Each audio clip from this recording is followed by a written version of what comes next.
கடவுள் ஏன் கல்லானான் மனம் கல்லாய் போன மனிதர்களாலே கடவுள் ஏன் கல்லானான் மனம் கல்லாய் போன மனிதர்களாலே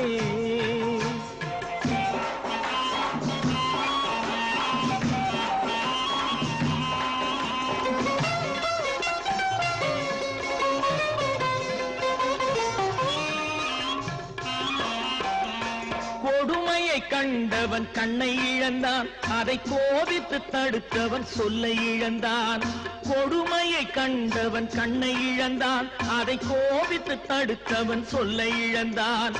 இரக்கத்தை நினைத்தவன் பொன்னை இழந்தான் இரக்கத்தை நினைத்தவன் பொன்னை இழந்தான் இங்கு எல்லோருக்கும் நல்லவன் தன்னை இழந்தான் எல்லோர்